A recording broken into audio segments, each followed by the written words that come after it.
नमस्कार दोस्तों, स्वागत है आपका आज के मुख्य समाचार में, जिसमें सबसे पहली और बड़ी खबर में आपको बताएंगे कि गुजरात चुनाव के लिए भाजपा ने उतारी नेताओं की फौज, केंद्रीय मंत्रियों को सौंपी गई अलग अलग जिलों की कमान।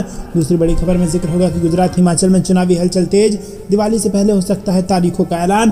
तीसरी खबर में आपको बताएंगे कि जो चिल्लाते थे चोर चोर चोर आज खुद बन बैठे हैं महाचोर, केजरीवाल सरकार पर भाजपा का तंज। चौथी बड़ी खबर में जिक्र होगा कि विधानसभा चुनाव से पहले गुजरात सरकार ने शुरू किया आत्मनिर्भर गुजरात योजना।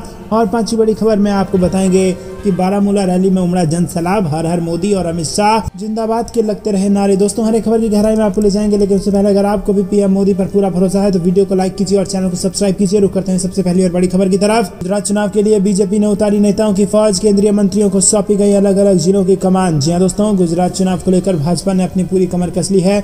भाजपा के समक्ष गुजरात में सत्ता में वापसी करना एक बड़ी चुनौती है। पिछले 27 साल से भाजपा लगातार गुजरात में सत्ता में बनी हुई है और इस बार भी भाजपा सत्ता में वापसी के लिए मजबूत चुनावी रणनीति के साथ मैदान में उतरने वाली है। यही कारण है कि केंद्रीय मंत्रियों को अब गुजरात में अलग अलग जिलों की जिम्मेदारी दी जा रही है। भाजपा की ओर से यह फैसला ऐसे समय में हुआ है जब हाल ही में केंद्र में नरेंद्र मोदी और अमित शाह दोनों ही गुजरात दौरे से वापस लौटे हैं। रुक करते हैं अगली बड़ी खबर की तरफ। गुजरात हिमाचल में चुनावी हलचल तेज, दिवाली से पहले हो सकता है तारीखों का ऐलान। जी दोस्तों, गुजरात और हिमाचल प्रदेश में इस साल के अंत तक विधानसभा चुनाव होना है और दोनों ही जगह बीजेपी की सरकार है। कांग्रेस विपक्ष में है जबकि आम आदमी पार्टी दोनों जगह पूरा दमखम लगा रही है। और अब खबर है कि चुनाव कार्यक्रम का ऐलान इसी महीने दिवाली या पहले 15 अक्टूबर तक हो सकता है। दोस्तों, रुक करते हैं अगली बड़ी खबर की तरफ। जो चिल्लाते थे चोर चोर चोर आज खुद बन बैठे हैं महाचोर, केजरीवाल सरकार पर भाजपा का तंज। जी दोस्तों, दिल्ली में भाजपा जबरदस्त तरीके से अरविंद केजरीवाल की सरकार के खिलाफ हमलावर है। भाजपा का दावा है कि बिजली सब्सिडी में दिल्ली में बड़ा घोटाला हुआ है। भाजपा की ओर से एक प्रेस कॉन्फ्रेंस किया गया था और इस प्रेस कॉन्फ्रेंस में भाजपा प्रवक्ता सैयद जफर इस्लाम और हरीश खुराना मौजूद रहे। इस दौरान भाजपा प्रवक्ता सैयद जफर इस्लाम ने जबरदस्त तरीके से केजरीवाल सरकार पर निशाना साधा। उन्होंने अरविंद केजरीवाल पर भी तंज कसा और भाजपा नेता ने कहा कि केजरीवाल कहते थे कि ये कंपनी चोर है, वो कंपनी चोर है, हम इन कंपनी को बदल देंगे, लेकिन आज कौन सी मजबूरी है कि आम आदमी पार्टी इन कंपनियों के साथ साठगांठ करके खुद चोरी कर रही है। दोस्तों, रुक करते हैं अगली बड़ी खबर की तरफ। विधानसभा चुनाव से पहले गुजरात सरकार ने शुरू की आत्मनिर्भर गुजरात योजना। जी हां दोस्तों आपको बता दें, गुजरात विधानसभा चुनाव से पहले मुख्यमंत्री भूपेंद्र पटेल ने बुधवार को आत्मनिर्भर गुजरात योजना की शुरुआत की और इस योजना का मकसद उद्योगों को विभिन्न प्रकार की सहायता और प्रोत्साहन देने के अलावा राज्य में विनिर्माण को बढ़ावा देना है। भाजपा शासित गुजरात में विधानसभा चुनाव इस साल के अंत में है और मुख्यमंत्री ने कहा कि गुजरात उद्यमियों का प्रदेश है, राज्य देश का विनिर्माण केंद्र है और ये प्रधानमंत्री नरेंद्र मोदी के आत्मनिर्भर भारत के आह्वान को पूरा करने के लिए देश की अगुवाई करने को तैयार है। रुक करते हैं अगली बड़ी खबर की तरफ। बारामूला रैली में उमड़ा जनसैलाब, हर हर मोदी और अमित शाह जिंदाबाद के लग रहे नारे। जी दोस्तों, केंद्रीय गृह मंत्री अमित शाह की बारामूला में बुधवार को जनसभा पर सबकी निगाहें टिकी रही। इस जनसभा में कश्मीर घाटी के दूर दराज इलाकों से हजारों की संख्या में भीड़ जुटी और जहां भी नजर गई वहां लोग हर हर मोदी और अमित शाह जिंदाबाद के नारे बुलंद करते दिखे। पंडाल खचाखच भरा था, लोग ढोल बाजे के साथ नीचे नाचते गाते दिखे। जनसभा में शामिल लोगों का बस यही कहना था कि अमित शाह ने जो राजौरी में गुज्जर, बकरवाल और पहाड़ियों को अनुसूचित जनजाति का दर्जा देने की घोषणा की है, उससे घाटी में भी इन समुदायों की उम्मीदें और बढ़ गई हैं और इस घोषणा पर सरकार जल्द अमली जामा पहनाए। कुपवाड़ा जिले के एलओसी से सटे तंगधार करना क्षेत्र से आए तौफीक अहमद ने बताया कि गृहमंत्री ने उन्हें कई उम्मीदें थी। दोस्तों, रुक करते हैं अगली बड़ी खबर की तरफ। आतंकवादी अलगाववादी इकोसिस्टम को पूरी तरह करें समाप्त, गृहमंत्री ने की कश्मीर में सुरक्षा बैठक। जी दोस्तों, अमित शाह ने जम्मू कश्मीर को हिंसा से मुक्त रखने और कानून का शासन बहाल करने के लिए सुरक्षा एजेंसियों और जम्मू कश्मीर प्रशासन के प्रयासों की सराहना की है। इसके अलावा यूएपीए के तहत दर्ज मामलों की भी समीक्षा की गई और इस बात पर जोर दिया गया कि जांच समय पर और प्रभावी होनी चाहिए।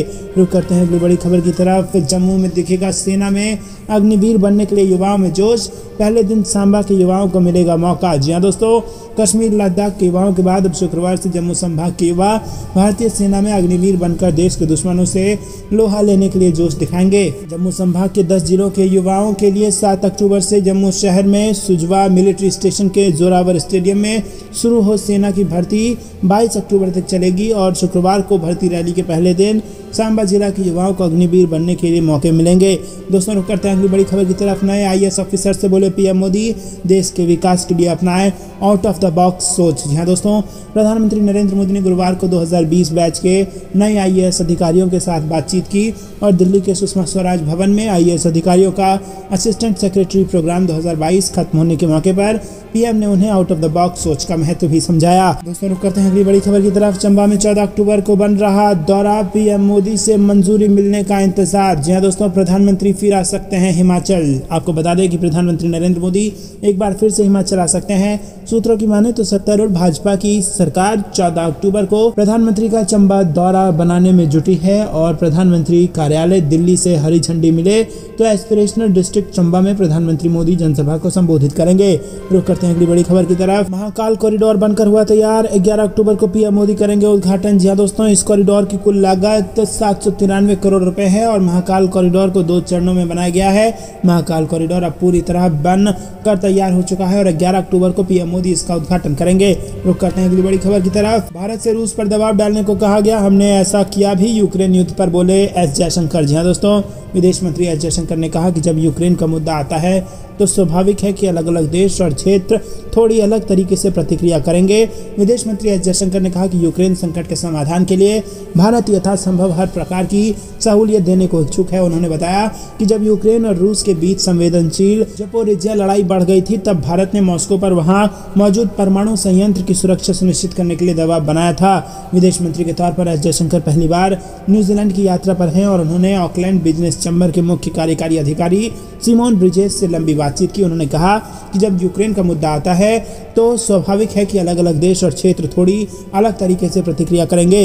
रुक करते हैं अगली बड़ी खबर की तरफ। अयोध्या में राम मंदिर का 50% से ज्यादा काम पूरा होने के करीब, सीएम योगी आदित्यनाथ ने दी इसकी जानकारी। जी हाँ दोस्तों, अयोध्या में राम मंदिर के निर्माण का लगभग आधा काम पूरा हो चुका है। ये जानकारी सीएम योगी आदित्यनाथ ने राजस्थान में एक कार्यक्रम के दौरान दी। उत्तर प्रदेश के सीएम योगी आदित्यनाथ ने गुरुवार को कहा कि अयोध्या के राम मंदिर निर्माण का 50% से ज्यादा काम पूरा होने के करीब है। सीएम योगी ने यह बात राजस्थान में एक कार्यक्रम के दौरान कही। सीएम कार्यालय की तरफ से इस कार्यक्रम से जुड़ा वीडियो जारी किया गया है। दोस्तों रुक करते हैं अगली बड़ी खबर की तरफ। महाराष्ट्र में बनाए शिंदे शाही सरकार, एकनाथ शिंदे को मिला उद्धव ठाकरे के बड़े भाई का साथ। जी हाँ दोस्तों, शिवसेना पर कब्जे की जंग के बीच उद्धव ठाकरे और एकनाथ शिंदे दोनों ही गुट ने दशहरा रैली आयोजित कर शक्ति प्रदर्शन किया। एकनाथ शिंदे गुट को उद्धव ठाकरे के बड़े भाई जयदेव ठाकरे का भी साथ मिला और इससे महाराष्ट्र की राजनीति में तपिश बढ़ गई है। रुक करते हैं अगली बड़ी खबर की तरफ। नीतीश कुमार की जीत के कारण अति पिछड़ों के 2 साल हुए बर्बाद, करोड़ों रुपए डूब गए, सुशील मोदी ने दिया यह बयान। जी दोस्तों, राज्यसभा सांसद व पूर्व उप मुख्यमंत्री सुशील मोदी ने गुरुवार को बयान जारी कर मुख्यमंत्री को सलाह दी कि निकाय चुनाव पर रोक के बाद नीतीश कुमार अपनी गलतियां छिपाने के लिए सुप्रीम कोर्ट जाकर समय बर्बाद न करें। उन्हें इस मुद्दे पर एजी और राज्य निर्वाचन आयोग के पत्र सार्वजनिक करने चाहिए। सुशील मोदी ने कहा कि सुप्रीम कोर्ट के आदेश की अवहेलना कर निकाय चुनाव कराने की नीतीश कुमार की जिद के कारण चुनाव पर रोक लगी और अति पिछड़ा को 2 साल बर्बाद हो गए, उम्मीदवारों के करोड़ों रुपए भी डूब गए। दोस्तों रुक करते हैं अगली बड़ी। मुफ्त के वादों पर लगेगी रोक, गुजरात और हिमाचल प्रदेश चुनाव से पहले लागू हो सकते हैं नए नियम। जी हाँ दोस्तों, गुजरात और हिमाचल प्रदेश के दिसंबर में होने वाले विधानसभा चुनाव से पहले चुनाव आयोग ने राजनीतिक दलों को मुफ्त के वादे करने से रोकने के लिए तंत्र बनाने की पहल शुरू कर दी है, जिससे वो चुनावों की घोषणा से पहले अमली जामा पहना देगा। बता दें कि साल के अंत में गुजरात और हिमाचल प्रदेश में चुनाव आयोग विधानसभा चुनाव कराने की तैयारी कर रहा है और इस दौरान सभी राजनीतिक पार्टियां वोटरों को खुश करने के लिए बड़े बड़े वादे कर रही है, जिसे देखते हुए चुनाव आयोग इस पर विचार कर रहा है। दोस्तों रुक करते हैं अगली बड़ी खबर की तरफ। गुजरात चुनाव से पहले कांग्रेस को बड़ा झटका, विधायक हर्षद रबड़िया ने दे दिया इस्तीफा और बीजेपी में हो सकते हैं शामिल। जी हाँ दोस्तों, गुजरात विधानसभा चुनाव से ठीक पहले राज्य में कांग्रेस को एक और झटका लगा है। कांग्रेस विधायक और पाटीदार समुदाय के नेता हर्षद रबड़िया ने मंगलवार को विधानसभा की सदस्यता से इस्तीफा दे दिया और विधानसभा अध्यक्ष ने उनका इस्तीफा मंजूर भी कर लिया है। अब उनके भाजपा में शामिल होने की संभावना है। रुक करते हैं अगली बड़ी खबर की तरफ। पीएम मोदी ने हिमाचल में सौगात देकर फूंक दिया चुनावी बिगुल, बोले मैंने यहाँ की रोटी खाई है। जी हाँ दोस्तों, हिमाचल प्रदेश के बिलासपुर में पीएम मोदी ने एम्स का उद्घाटन करने के साथ प्रदेश को 3600 करोड़ रुपए से अधिक की सौगात दी और पीएम ने जनसभा को संबोधित करते हुए राज्य और केंद्र सरकार के कामकाज को गिनाया। रुक करते हैं अगली बड़ी खबर की तरफ। अमित शाह ने पाकिस्तान के साथ बातचीत करने से किया इनकार, बोले नहीं बर्दाश्त करेंगे आतंकवाद। जी हाँ दोस्तों, केंद्रीय गृह मंत्री अमित शाह ने कहा कि मोदी सरकार आतंकवाद को बर्दाश्त नहीं कर सकती और वो इसका अंत और सफाया करना चाहती है। उन्होंने कहा कि हम पाकिस्तान से क्यों बात करें, हम बात नहीं करेंगे। तो दोस्तों, क्या आपको भी ऐसा लगता है कि जब तक आतंक समाप्त नहीं हो जाता तब तक पाकिस्तान से बात नहीं करनी चाहिए? कमेंट में लिखिए। वीडियो लाइक नहीं किया तो लाइक जरूर कीजिए। रुक करते हैं अगली बड़ी खबर की तरफ, जिसमें आपको बता दें कि चीन पाकिस्तान का नाम लिए बिना बोले केंद्रीय रक्षा मंत्री राजनाथ सिंह, घुसपैठ पर दुश्मनों को मिलेगा करारा जवाब। जी दोस्तों, केंद्रीय रक्षा मंत्री राजनाथ सिंह ने एक बार फिर दोहराया है कि किसी भी बाहरी आक्रमण को करारा जवाब देने को भारत पूरी तरीके से तैयार है। पाकिस्तान ने चीन का नाम लिए बिना सिंह ने कहा कि देश की सरहदों में तैनात भारतीय सेना के रणबांकुरे किसी भी तरह की घुसपैठ को मुंहतोड़ जवाब देने में सक्षम है। केंद्रीय रक्षा मंत्री राजनाथ सिंह ने बद्रीनाथ धाम में भी दर्शन किए और उत्तराखंड दौरे पर आए रक्षा मंत्री राजनाथ सिंह ने बुधवार को औली मिलिट्री स्टेशन पर भारतीय सेना और आईटीबीपी के जवानों के साथ दशहरा मनाया। रुक करते हैं अगली बड़ी खबर की तरफ। छत्तीसगढ़ बीजेपी का मिशन 2023, सत्ता में वापसी करने धमतरी में होगा मंथन, भूपेश सरकार को घेरने की बनेगी रणनीति। जी हाँ दोस्तों, छत्तीसगढ़ में सत्ता वापसी करने भारतीय जनता पार्टी मिशन 2023 पर फोकस कर रही है। संगठन को मजबूत करने के साथ भूपेश सरकार को आक्रामक रूप से घेरने की रणनीति बनाई जा रही है। धमतरी शहर से 14 किलोमीटर दूर गंगरेल बांध के किनारे सुरम्य वादियों में भाजपा के सांसदों, विधायकों, कोर ग्रुप के सदस्यों, प्रदेश अध्यक्ष, संभागीय अध्यक्षों और संगठन के कुछ नेताओं को बुलाया गया है। बैठक 6 अक्टूबर को बुलाई गई है और इस गोपनीय बैठक में मिशन 2023 को लेकर चर्चा कर आगे की सियासी रणनीति बनाई जाएगी। रुक करते हैं अगली बड़ी खबर की तरफ। महागठबंधन सरकार पर बीजेपी ने लगाया गंभीर आरोप, रविशंकर प्रसाद ने नीतीश से पूछे ये सवाल। जी हाँ दोस्तों, बिहार नगर निकाय चुनाव को लेकर पटना हाईकोर्ट की ओर से आए फैसले के बाद बीजेपी ने बिहार की महागठबंधन सरकार पर गंभीर आरोप लगाया है। बुधवार को रविशंकर प्रसाद ने प्रेस कॉन्फ्रेंस कर कहा कि पटना हाईकोर्ट के आदेश से साफ हो गया है कि नीतीश सरकार गैरकानूनी तरीके से काम कर रही है। रविशंकर प्रसाद ने सवाल पूछते हुए कहा कि नीतीश जी, आपकी सरकार किस तरह से काम कर रही है, जवाब दीजिए। रविशंकर प्रसाद ने कहा कि पिछले कुछ सालों में सुप्रीम कोर्ट के अब तक के 6 फैसले आ चुके हैं। ओबीसी ईबीसी को कितना आरक्षण देना है, इसके लिए ट्रिपल टेस्ट जरूरी है और 6 फैसले में सुप्रीम कोर्ट ने ये कहा था। दोस्तों, रुक करते हैं अगली बड़ी खबर की तरफ। विजयदशमी के मौके पर हिमाचल प्रदेश में करोड़ों की योजनाओं की हो गई शुरुआत। पीएम मोदी ने कहा ये स्वास्थ्य और शिक्षा का है डबल बजट। जी हाँ दोस्तों, विजयदशमी के दिन पीएम मोदी ने हिमाचल प्रदेश को एक नहीं बल्कि कई योजनाओं की सौगात दी। प्रधानमंत्री नरेंद्र मोदी ने हिमाचल प्रदेश के बिलासपुर में कई विकास परियोजनाओं का उद्घाटन और शिलान्यास किया। बिलासपुर में हिमाचल प्रदेश के सीएम जयराम ठाकुर ने पीएम मोदी को धन्यवाद दिया। रुक करते हैं अगली बड़ी खबर की तरफ। पीएम गति शक्ति, चीन में ताला लगाने को तैयार है भारत, 100 लाख करोड़ रुपए खर्च करने का है प्लान। जी हाँ दोस्तों, आपको बता दें कि केंद्र की मोदी सरकार एक ऐसी योजना पर काम कर रही है जिसके जमीन पर उतर जाने से भारत, अमेरिका और चीन जैसे देशों की कतार में खड़ा हो जाएगा। वहीं इस योजना के जरिए वो सभी अटके सरकारी काम और योजनाओं को पूरी कर ली जाएंगी जो सालों से अधर में लटकी पड़ी है। इन अटकी योजनाओं को पीएम गति शक्ति मिशन के तहत किया जाएगा। प्रधानमंत्री नरेंद्र मोदी ने 15 अगस्त 2021 को पीएम गति शक्ति की घोषणा की थी और इस योजना के तहत देश के इंफ्रास्ट्रक्चर पर काम करना है।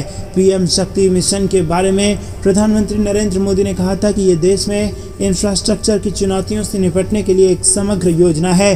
दोस्तों, रुक करते हैं अगली बड़ी खबर की तरफ। उद्धव ठाकरे को तगड़ा झटका देंगे एकनाथ शिंदे, फिर तोड़ेंगे कई सांसद और विधायक। जी हाँ दोस्तों, शिवसेना सांसद कृपाल तुमाने ने दावा किया है कि दशहरा रैली से ही एकनाथ शिंदे उद्धव ठाकरे को बड़ा झटका देने जा रहे हैं। उनका कहना है कि ठाकरे गुट के 2 सांसद और 5 विधायक शिंदे कैंप में शामिल होंगे।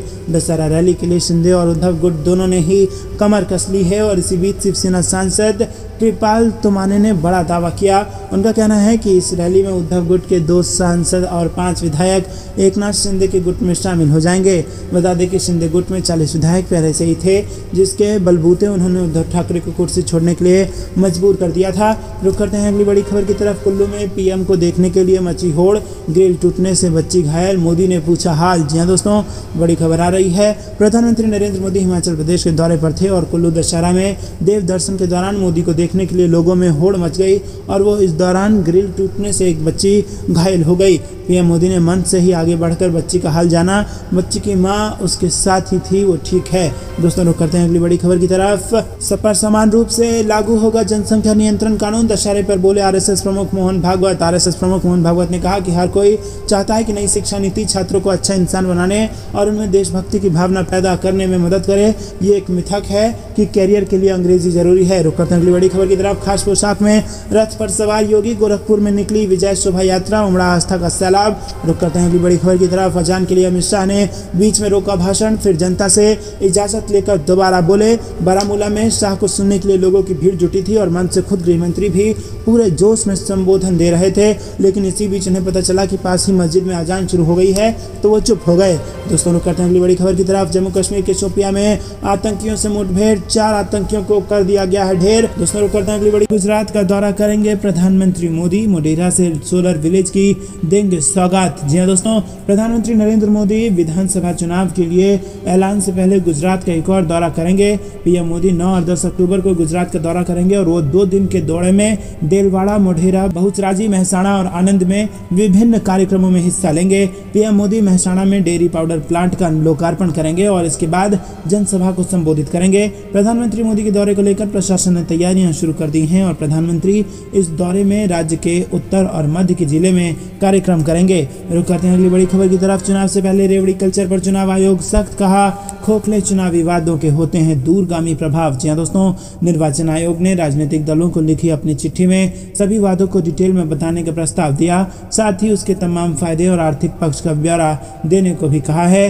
केंद्रीय निर्वाचन आयोग ने देश भर में चुनाव से पहले फ्री योजनाओं को लेकर किए जाने वाले वादों पर मंगलवार को चिट्ठी लिखी और आयोग ने रेवड़ी कल्चर पर सख्ती दिखाते हुए चुनावी वादों की वजह से वित्तीय व्यवहार्यता यानी कि उसकी फाइनेंशियल प्रैक्टिकलिटी के बारे में मतदाताओं को प्रामाणिक जानकारी देने की भी बात कही। निर्वाचन आयोग ने कहा कि वो चुनावी वादों की पूरी जानकारी न देने और उसके वित्तीय स्थिरता पर पड़ने वाले अवांछनीय प्रभाव की अनदेखी नहीं कर सकता। रुक करते हैं अगली बड़ी खबर की तरफ। गरबा पर पत्थर फेंकने वाले 19 गिरफ्तार, मध्य प्रदेश सरकार ने दी योगी वाली सजा। जी दोस्तों, मध्य प्रदेश के मंदसौर में शनिवार की रात कुछ युवकों ने गरबा पंडाल पर पथराव कर दिया था। युवकों ने गरबा आयोजकों पर धारदार हथियार से हमला भी किया था और पुलिस ने बताया कि तीनों आरोपितों को गिरफ्तार कर लिया गया है। पुलिस ने यह भी जानकारी दी है कि तीनों आरोपितों के घर को ध्वस्त कर दिया गया है। रविवार रात मंदसौर के सीतामऊ थाने में हत्या के प्रयास और दंगा करने के आरोप में सुरजानी गांव के 19 लोगों के खिलाफ प्राथमिकी दर्ज की गई थी और ये लोग गरबा पंडाल पर पथराव इन्होंने किए थे। कई लोग घायल हो गए और साथ ही ये आरोपी गरबा के आयोजकों पर धारदार हथियार से हमला भी किया गया था। दोस्तों, पुलिस ने मुख्य आरोपी सलमान खान और अन्य आरोपी को गिरफ्तार कर लिया है। मंदसौर के पुलिस अधीक्षक अनुराग सुजानिया ने कहा कि सलमान खान इलाके में ऐसे अपराध कई बार कर चुका है। रुक करते हैं अगली बड़ी खबर की तरफ। आतंकवाद के खिलाफ जीरो टॉलरेंस की नीति और अमित शाह बोले हम जम्मू कश्मीर को देश का नंबर 1 राज्य बनाना चाहते हैं। जी दोस्तों, जम्मू कश्मीर दौरे पर पहुंचे गृह मंत्री अमित शाह ने जम्मू में विभिन्न विकास परियोजनाओं का उद्घाटन और आधारशिला रखी है। इस दौरान अमित शाह ने वहां के लोगों को संबोधित भी किया और उन्होंने कहा कि 3 परिवारों के शासन ने जम्मू कश्मीर को देश के बाकी के राज्यों से हजारों किलोमीटर पीछे विकास के मामले में छोड़ दिया है। 2014 के बाद मोदी जी ने इस पिछड़े जम्मू कश्मीर को विकास के मामले में लगभग सभी राज्यों के बराबर लाने का काम किया है और उन्होंने कहा कि 3 परिवारों ने जम्मू कश्मीर के अंदर आतंकवाद, पिछड़ापन और विकास की जगह अलगाववाद की राजनीति को बढ़ावा देने का काम किया है। इन 3 परिवारों को जम्मू कश्मीर के लोगों ने पहचानना चाहिए। रुक करते हैं अगली बड़ी खबर की तरफ। लोकसभा चुनाव 2024 से पहले बीजेपी उठाने जा रही है ये बड़ा कदम। जी हाँ दोस्तों, लोकसभा चुनाव 24 से ठीक पहले भाजपा कई कदम उठाने जा रही है। मिशन 24 के मद्देनजर अपनी रणनीति को अमली जामा पहनाने के लिए भाजपा जेपी नड्डा टीम में जल्द ही और नए पदाधिकारियों के नाम की घोषणा कर सकते हैं। माना जा रहा है कि 2024 तक बीजेपी अध्यक्ष जेपी नड्डा ही इस टीम की कमान संभाले रहेंगे, क्योंकि नियमानुसार अभी तक बीजेपी अध्यक्ष के चुनाव के लिए चुनावी कार्यक्रम की घोषणा हो जानी थी, मगर जिस तरह से कुछ दिन पहले बिहार, छत्तीसगढ़ सहित कई प्रदेशों के प्रदेश प्रभारियों की घोषणा की गई, उससे साफ संकेत मिलता है कि आगामी लोकसभा चुनाव में जेपी नड्डा के नेतृत्व वाली टीम ही काम करेगी। सूत्रों की माने तो इस साल के आखिर में होने वाले विधानसभा चुनाव वाले राज्य गुजरात और हिमाचल में भी भाजपा अपने चुनाव प्रभारियों की घोषणा आने वाले कुछ दिनों में कर देगी। इतना ही नहीं, कुछ प्रदेशों के प्रदेश प्रभारी भी बदले जाएंगे और सूत्रों के मुताबिक आगामी समय में सियासी चुनौतियों को देखते हुए मीडिया और सोशल मीडिया टीम को भी और मजबूत किया जाएगा। रुक करते हैं अगली बड़ी खबर की तरफ। इंडियन एयरफोर्स प्रमुख का बयान, एलएसी पर बदल रहे समीकरण पर है पैनी नजर। जी हाँ दोस्तों, एलएसी पर चीन की गतिविधियों को लेकर भारतीय वायुसेना प्रमुख एयर मार्शल वी.आर. चौधरी ने कहा कि वो घटनाक्रम पर अपनी पैनी नजर बनाए हुए हैं। उन्होंने कहा कि एलएसी पर स्थिति सामान्य बनी हुई है और हम पहले की स्थिति में आने का पूरा प्रयास कर रहे हैं। इसके लिए हमें सभी बिंदुओं पर मेहनत करनी होगी। हम एलएसी पर बदल रहे समीकरण पर नजर बना रखे हुए हैं और उन्होंने कहा कि एलएसी के इलाकों में डिसंगेजमेंट की गई है और चीनी वायुसेना की गतिविधियों पर पैनी नजर बनी